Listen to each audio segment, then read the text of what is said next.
And I thought I'd do a quick video that talks about the difference between a Neko rig and a Wacky rig. They're real similar, but they have some subtle differences that can really make a difference on any given day. But with that, I'll get right into it. I'll start with a typical Wacky rig.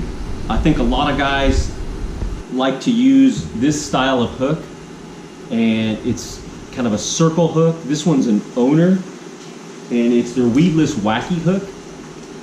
And a 1/0 or a 2/0 size. It's got a little bit of a weed guard on there, which makes it great for throwing in and around cover. Typically a clear water presentation, but works great in stained water as well. The way you rig it is, I try to find basically the center of the bait. This is a Strike King Ocho. You can find it just by holding the bait, and I want kind of equal weight on both ends. That's basically where I'm going to place the hook into the bait. What you basically want with a Wacky rig, let it fall vertically on a slack line, and it'll quiver like that as it goes through the water column. It's very enticing. Fish really are attracted to this presentation.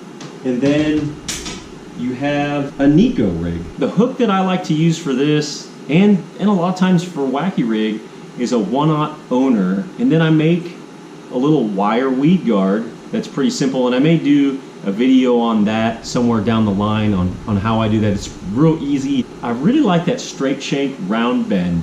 I feel like it's got a great hookup ratio, and this is actually a 3x strong wire, so it adds a little bit more weight to the whole presentation. First off, on a Neko rig, you're going to put a nail weight inside the head of the bait. It's real crucial to get it as straight as possible. I insert the weight right about here, and then just about the egg sac, I like to hook from the head to the tail, and just like that.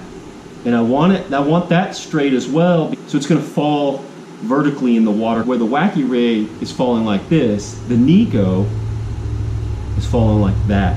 I like it rigged with the hook point up this way instead of down towards the head, because then obviously if this falls into a brush pile, the hook is not, as I pull it, it's not going to hook into a limb or anything like that. Obviously this is going to fall faster, and it won't fall just completely vertically. It'll actually kind of glide a little bit, and I've even seen it where this Neko rigs will actually kind of spiral. It's that kind of death spiral that fish are really attracted to, especially like if you fish tube baits with a jig head inside.